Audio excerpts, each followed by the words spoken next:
Hey, I'm Russ from Pilates Guy, and I'm just going to take you through a hip mobility and stability little routine that I do under 20 minutes, working on strengthening and improving mobility in the hips, as well as a bit of a stretch through. When your hips are unstable, it can cause back pain, shoulder pain, neck pain even, and going the other way, it causes direct impact on knee pain and ankle pain. So having stabilized, strong, mobile hips is really, really important. A lot of problems can start from there. But it's not just about pain. If you do sports or if you're just very active, you can get a lot of injuries quite easily, twisting, turning, or sudden uneven ground and that sort of thing. Sudden movements can all cause problems with the hips. So you're less likely to get those injuries if you strengthen and improve that mobility. And it can also improve performance as well. You know, if those hips are strong, you'll generate more power, you'll be able to jump higher, sprint faster. So it's good for the performance side of things as well as the pain side of things. So I'll just take you through that rotation now. This will be like a work along. So I'll go through each side and each exercise fully with you and just reiterate the main points. If you've got some basic Pilates knowledge, it's a good idea. Otherwise, watch my principles video. And with the shoulder bridge, which we're going to include, I have got another video for the shoulder bridge to give you lots of levels to up that intensity as well, but I'll mention that again. So let's get started. So we start on our side. We're going to stretch out in a nice long line. We take that arm long with the palm up, legs long. Use the mat or similar to judge that you're in a nice straight line through the body. You want those hips on top of each other and these shoulders are on top of each other. Head relaxed down, arm just along the body, all fingertips in front. We're going to bring the knees forward so those knees are bent, and you want your feet in line with your bum and the rest of the body. So you can use that mat to judge that you're in a nice straight line. From here, we've got to engage the core to protect our spines, to work on that core strength as well. So we pull the belly button in, engage pelvic floor muscles, a crucial part of our core. This is a Pilates-based routine, so we want to focus on that core strength. You should have a little lift underneath your hip bone. From here, once we've got that engagement, I want you to lengthen that top leg in line with your hip. Point the toes for me if that's comfortable. You can flex the foot if you like, pushing through the heel, or keep the toes pointed, whichever's more comfortable, but that leg stays in line with the hip. The core stays strong, the back is in neutral here, not sticking out the tailbone or tucking the tailbone under too far, somewhere in between. Keep the strong core. Hand on the hip to make sure we don't rock forwards and back, and what we're going to do is start to draw some circles. So we're going to do 8 circles in each direction, really nice and slowly. So there's 1. Just breathe in through the nose, out through the mouth, all the way through. I'm not too worried on the timing of your breathing. Just breathe. Breathing into that chest, not into the belly. So here's 3. Keep the core strong, keep those hips stacked. Check the hips for me as you do these. Make sure you're not rocking forwards and back. Keep those hips stacked. The only thing moving is the leg. Back's in neutral, that's not changing. Core is nice and strong. So just keep going with that for me. It's 8 we're going for, there's 4.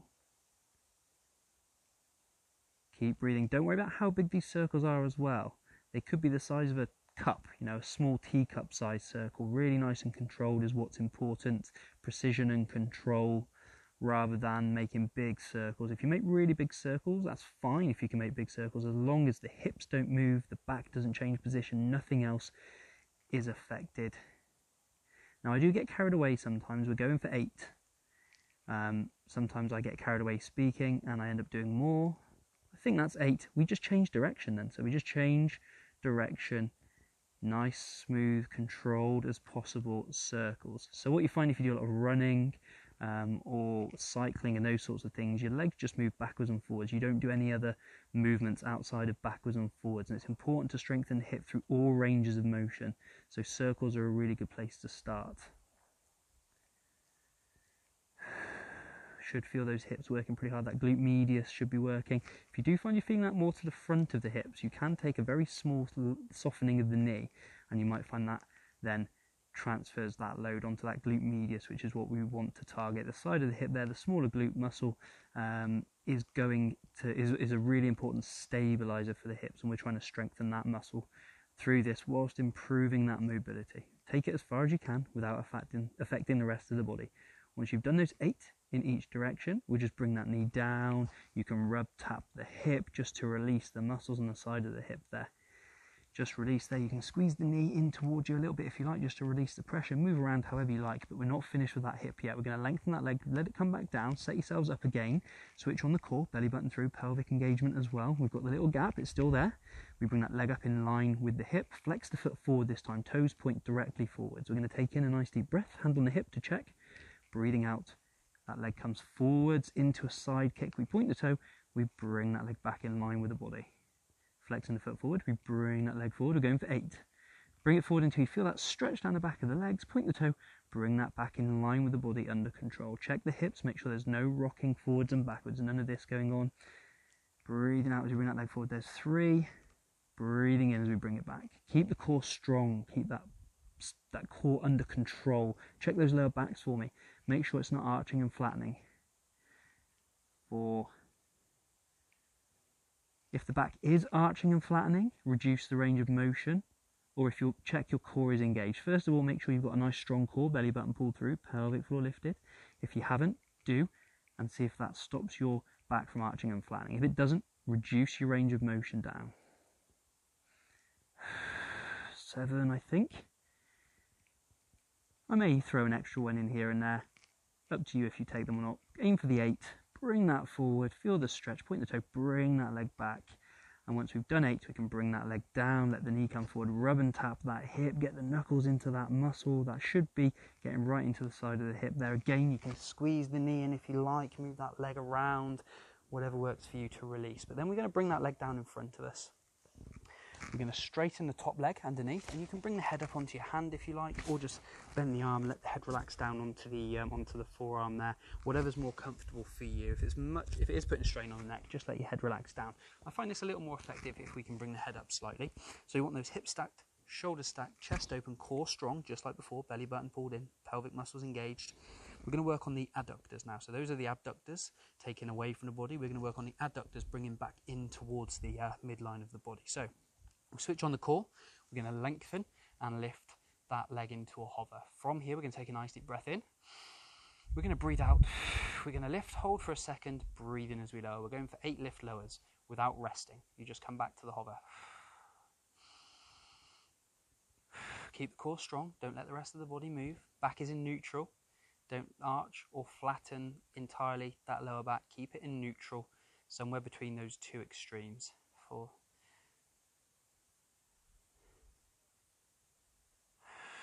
6, 5.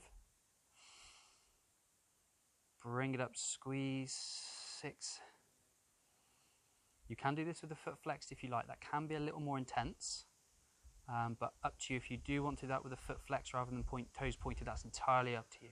Once we've done 8, we're just going to relax that leg down for a second. Just take the pressure off, move it if you need to. Don't let anything else change. Core stays strong. We're in neutral. We're going to bring that leg back up. We're going to point the toes this time.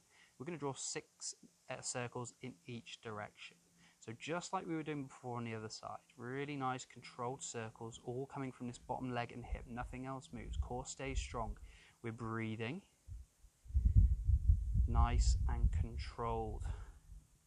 Keep breathing in through the nose, out through the mouth. Core staying strong. This does get into the lower back as well. Those back muscles. It's good if we keep the core engaged, protecting that spine. I think that's 5. Maybe it was 6, but we want 6. Once we've done that, we just change direction without resting the leg down if we can help it. If you need a rest, take a rest. Otherwise, we just change direction. Leg nice and long. Again, the circles can be big as you comfortably can without affecting the rest of the body, or very small, entirely up to you. As long as we keep control, precision through the body, that's all that's important. 2 more. We want 6 the other way, so. Once we've done those 6, let's bring the leg down, move it, shake it, bend it, whatever you need to do just to release. We've got one last finisher here. We're going to bring that leg back up to our maximum lift. We're going to do 10 pulses.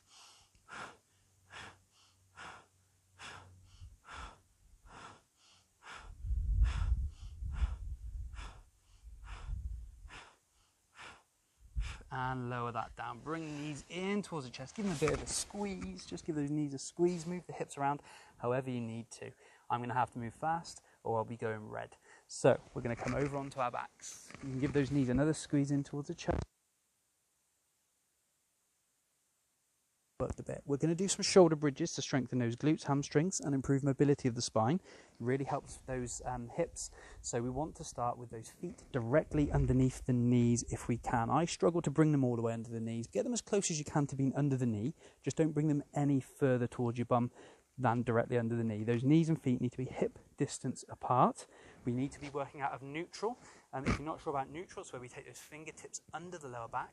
There's not enough space under there to get the hands all the way through so that they meet, but there is a tiny gap underneath. That's a good idea that we're in neutral. We're going to lift up the head, lift it up, and just place it back down. You should feel like your neck is a little bit longer here. Shoulders backing down, arms on the floor. So we're going to work through 8 shoulder bridges. You can do 8 to 10. We'll work through 8. I'm only going to take you through a basic shoulder bridge. I will preview the shoulder bridge exercise at the end of this video, so you can choose harder levels if you like. So, getting this shoulder bridge right from the beginning. Said feet and knees must stay hip distance apart all the way through the exercise.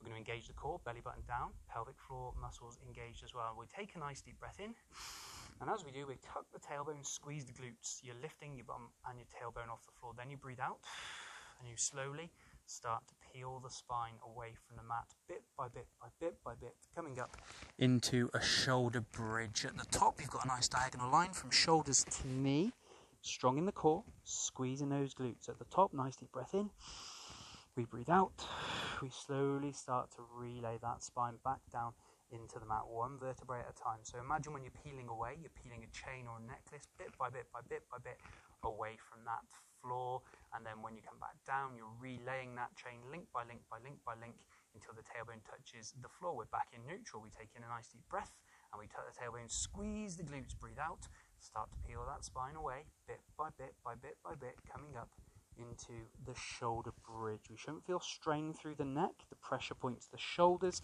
and the feet. Those hips are coming up nice and high, but not too high. I don't want you to arch. That's going too far. Hyperextends the back. We want that neutral. Nice line from shoulders to knee. Nice deep breath in at the top, squeezing those glutes. We breathe out. We slowly start to relay that spine down into the mat. Imagine you're placing each part of the spine, each vertebrae, back where you pulled it away from. If you find your feet start to move away from you, you can just shuffle those heels back in a little bit towards you. They will move a little. Nice deep breath in, we squeeze the glutes and we tuck the tailbone. Nice breath out, we start to peel that spine away, coming up for number 3. Coming up bit by bit by bit into that shoulder bridge. Squeeze those glutes all the way. This is mainly about the glutes. We'll strengthen the hamstrings. Core's got to stay strong. Nice deep breath in at the top. We're breathing out as we come back down. Shoulder bridges are the most recommended exercise for back pain, depending on the particular circumstances, and also used for knee replacements to re-strengthen those knees. So it strengthens the knees, strengthens the back, improves mobility in the spine. Nice deep breath in, we squeeze the glutes and tuck the tailbone, breathing out. We're peeling that spine away from the mat. If you'd like to, the arms can come up and over as you come up into that bridge. Holding it at the top for a second, nice deep breath in.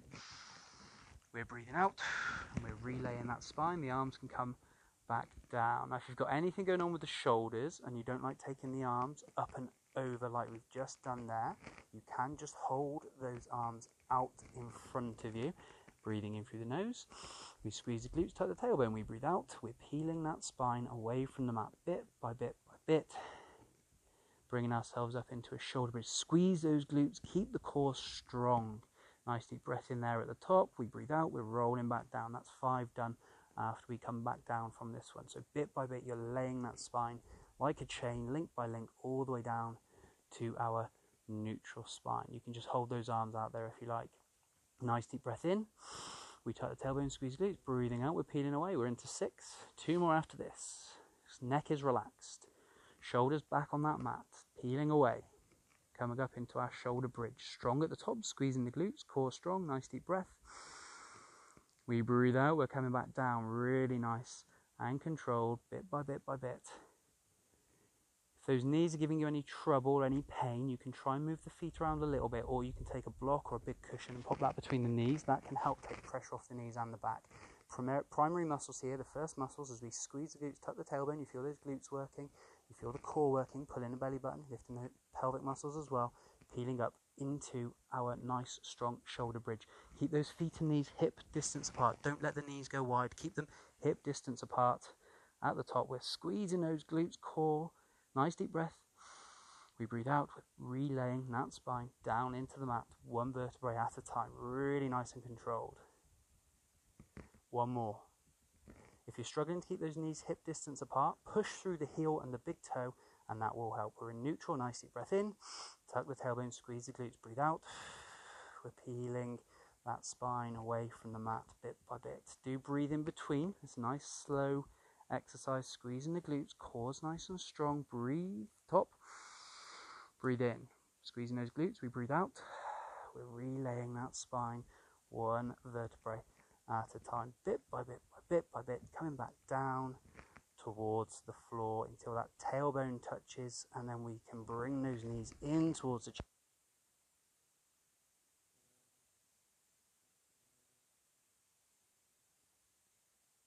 Full body stretch as well if you like. Push the hands away, push the feet away, nice deep breath in, and we breathe out, and then we come over onto our other side. This is where I'll start squinting at you now because the sun will be in my eyes. So we're going to stretch out then into a nice long line across the mat. Arm down, palm up, legs in a nice straight line, head relaxed onto the shoulders, everything stacked. Hips stacked, shoulders stacked, legs stacked. We engage the core, pull the knees forwards so your legs are bent, feet are in line with the body, use the mat to judge. Hips stacked, shoulders stacked, core strong, belly button in, pelvic floor lift, gap under the waist, re-straighten that top leg in line with the hip, point the toe if you can, flex the foot if you like, but ideal to keep the toe pointed. Strong core, fingertips in front for stability. We'll start our circles, breathe in through the nose, out through the mouth, don't worry about timing. So it's 8 in each direction. Check those hips as long as you feel stable, take the hand to the hips. We want to make sure those hips are staying stacked, no rocking backwards and forwards, remember. Nice controlled circles. Make them as big as you're comfortable doing without interfering with the rest of the body. Keep the core engaged to protect the back. Make sure that back's in neutral and it doesn't change. Keep those hips on top of each other. Keep the chest open and breathe. It's all about that control and precision. We're not doing these quickly. We're trying to make perfect-ish little circles. I think when I started doing these, I would draw stars, not circles, maybe even squares. Definitely weren't circles, that's for sure. I'm not saying they're perfect now, but they're definitely getting better. Really help my hips, improving stability and strength and mobility. I think I've got 2 more, then we just change direction. So we're doing 8 and we just change direction and go the other way. They're the ones that really get us, is from that direction change. Hips staying strong, core staying strong, back staying in neutral. Don't worry about timing of breathing, just breathe in through the nose, out through the mouth. We just change direction when we've done those 8.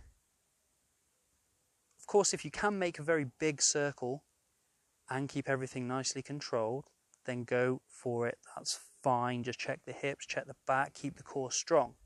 Make sure we don't lose that gap under that waistline. But if you are struggling with any of those things, just make them small. They can be very small circles, as I mentioned before. Keep the core strong, keep everything stable.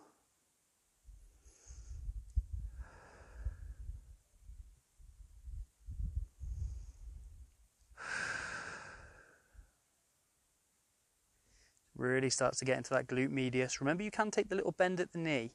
If you find it's hitting the front of the hip, a tiny softening of the knee can help us focus more, target more into that glute medius, the side of the bum cheek there. Really important stabilizing muscle that we're trying to target. Once you've done 8 in each direction, that knee can come forward. You can tap into that, rub the knuckles into that glute medius. That will really help release. Move the leg around however you need to.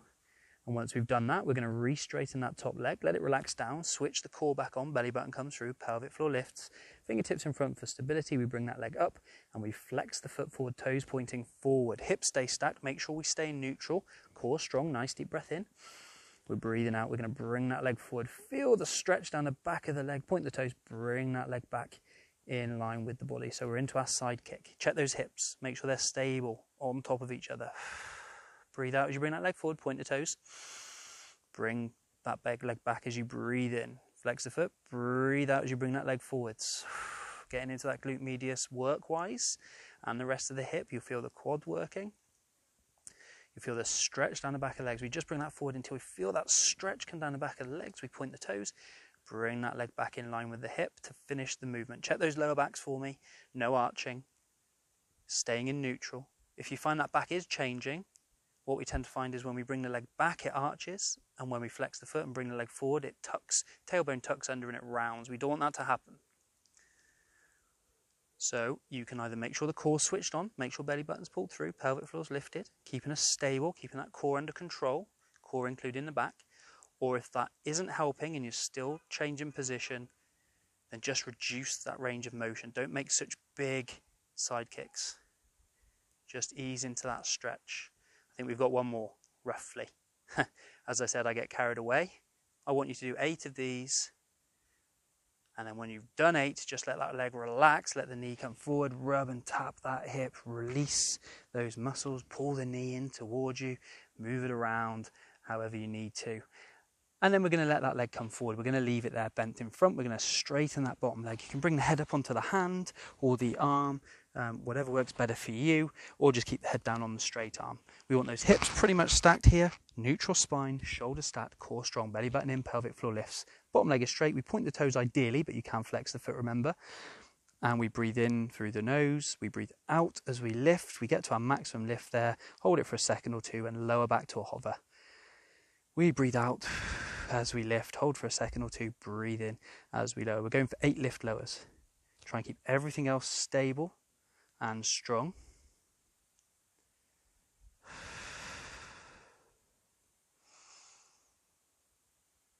Core, don't forget core, pulling that belly button in, lifting that pelvic floor. Should feel that inside of the thigh, the adductor, the groin. Also important for stabilizing around those hips.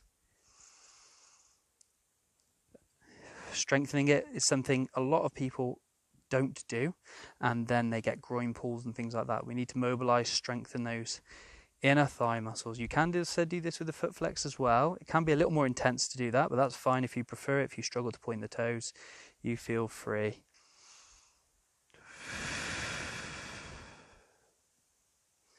I think I've got one more. Maybe I've overdone it again, but we want that 8. I get carried away talking. Once we've done 8, relax the leg for a second, move it, bend it, whatever you need to do to release. We're going to bring that leg back up in line where we were before, not to the maximum, somewhere in between. We'll point the toe. We're going to do our 6 circles, okay? So nice controlled 6 circles. Check the hips for me. Make sure nothing else is moving. Back is under control. Much harder to control the circles, I find, from the underside for the adductors. Really gets into those adductors though.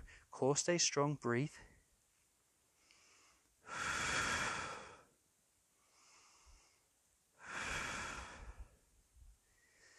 And 6, we just change direction. These are particularly horrible. Keep the core strong, keep it controlled.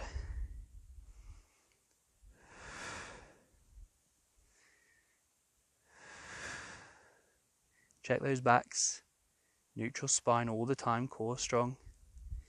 2 more here, I think. Ooh, gets right into those adductors. Let that relax down, just briefly. Shake, move, whatever you need to do, but don't come out of position. Let's bring that up to our maximum. We're going to do our 10.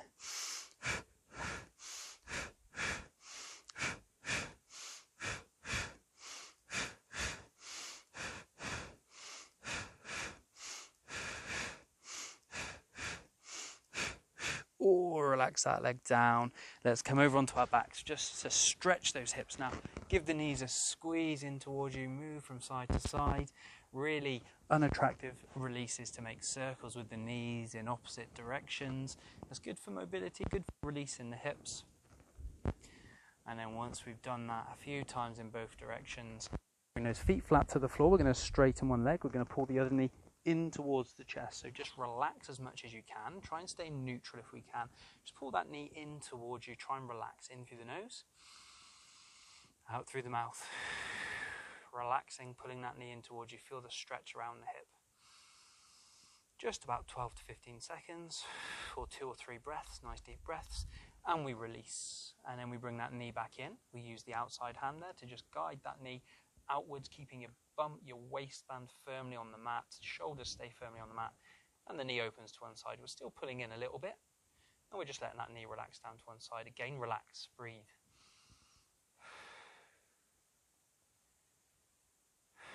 And we bring that back across to the center, and then we swap hands, take that knee across, arm and head go the opposite way. Pull that knee across the body. Let your bum cheek lift now, but the shoulders stay flat down. Arm and head go the opposite way. Breathe in through the nose, out through the mouth. We should find we're hitting that glute medius, the outside of the hip that we were working there. Breathe. And we bring it back to the center. Let's swap those legs over. We'll bring the knee in. Bring that knee in towards you. Relax as much as you can. Pull that knee in towards the chest bit by bit, increase the intensity, and breathe in through the nose, out through the mouth.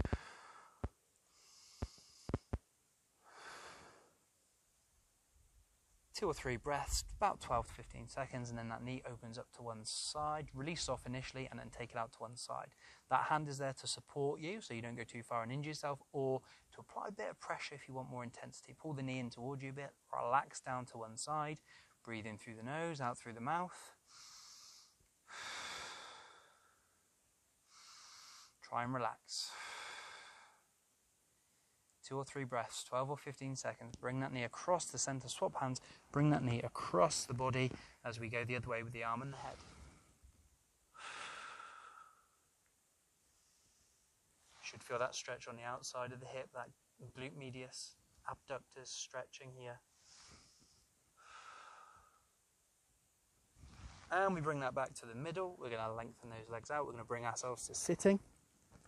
Little hip flexor stretch, and then hamstrings as well, which is important following the shoulder bridge. So hip flexor stretch, we take one leg forward into a small lunge with the knee down. You can do this in a lunge if you like, so you can come up into the lunge position if you don't like kneeling on that knee for any reason or injury or anything like that. We shoulder roll nice and tall through the upper body, hands come onto the hips, and all we do from here is just tuck the tailbone under, and you should start to feel a bit of a stretch in the hip flexor there. I want you to squeeze your glute and then gently just ease forward into that stretch. Feel that stretch increase in intensity. Just take that as far as you're comfortable. If you want a little bit more work here, really getting into that psoas muscle, we're going to take the same side that we're stretching. We're going to take that arm up.